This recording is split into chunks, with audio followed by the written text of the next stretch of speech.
I thought today I would rank some fairy tale uh, books. So I feel like this might be a boring video because I'm probably just going to put everything in love. So, yeah, let's go ahead and jump in. Princess of the Midnight Ball by Jessica Day George. I loved this one. I feel like this one was just so fun. I love the story of the 12 dancing princesses.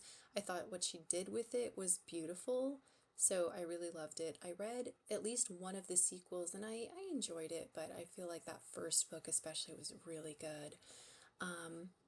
Okay, I'm gonna go to, oh goodness, so hard to choose these. Storyteller's Daughter. I will admit it's been quite a while since I've read this one, so I don't remember a ton of details. I was so taken away with this story, though. This is a Scheherazade story of the Thousand and One Arabian Nights. I almost like I'd almost put it up here simply because I thought it was such a great storytelling one, but especially since I don't remember too many details of it and I've only read the one time, I will just leave it in love. Like I said, this might be a boring video. Sorry, guys. Okay, recently I read Spinning Silver by Naomi Novik.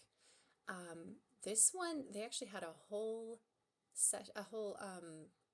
at the LTUE conference, they had a whole, I can't think of the word of it, but someone had a whole presentation about this book and how this book you know not undermines tropes, but like uses tropes, but like puts twists on the trope, and multiple characters all play the Rumpelstiltskin role, and the miller's daughter role. Like a lot of people are playing the same parts, but in unique ways to fulfill all the elements of the Rumpelstiltskin story. It's really well done. Yeah, if I had a tier to, like, I don't know that I could put it as part of my personality, but I really loved it. It definitely made me think.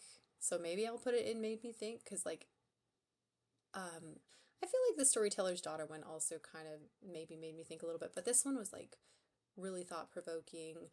I Yeah, I thought it was so interesting. Characters that you hate, they also have a reason for being the way they are, and it's more of a misunderstanding. And so I can't speak highly enough about this book. It was great. Then Marissa Meyer's Heartless. This one, I will warn you, it's kind of hard reading a book sometimes when you know it's going to end poorly. So this is, of course, about the Queen of Hearts. And so it was stressful for me reading it because I'm like, I just want her to be happy. I want her to end up with the cute guy. And so, like, at times it was stressful, but I loved how she got the whimsical feeling of her writing. It did sound, Alice in Wonderland adjacent. So I will definitely put it up here. I loved it. I thought it was fantastic. In my head, there's some world where she's living happily ever after with the jester, and it's all great in my head. Okay, I'm gonna go ahead and talk about The False Princess. Again, this is one I read a while back, so I don't remember a ton of details about it, but I rated it 5 stars on Goodreads. I really liked this one. I do remember some details of it that I wanted to incorporate into like a D&D campaign or something. So I feel like in some ways it shaped not my childhood, but like it shaped my now. It was part of my personality, I guess, in a sense, because I wanted to incorporate it so much.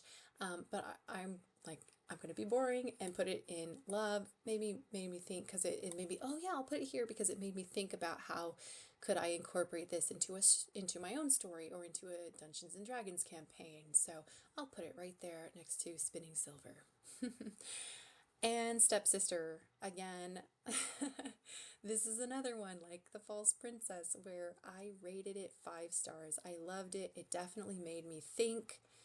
It's also been a while, so I don't remember the specifics. When you're reading a lot of fairy tales, they kind of blend together sometimes. This one I definitely loved.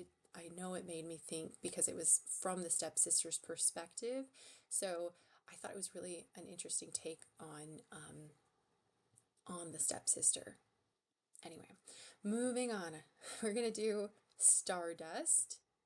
Stardust, I will say, I really love the movie. It might be one of my favorite movies ever. Like, I really love the movie Stardust. And when I found out it was a book, of course I read it. I will say there was something about it that I feel like, for me personally, I know this is controversial to say, but I feel like I liked the movie better than the book. So I love that Stardust exists so that the movie could exist. I love Neil Gaiman for his thought-provoking writing. I think I will go ahead and stick it in enjoyed. I enjoyed it. I feel like the movie somehow, like maybe because it was a visual medium, it was able to show some of the whimsical things better than the book did.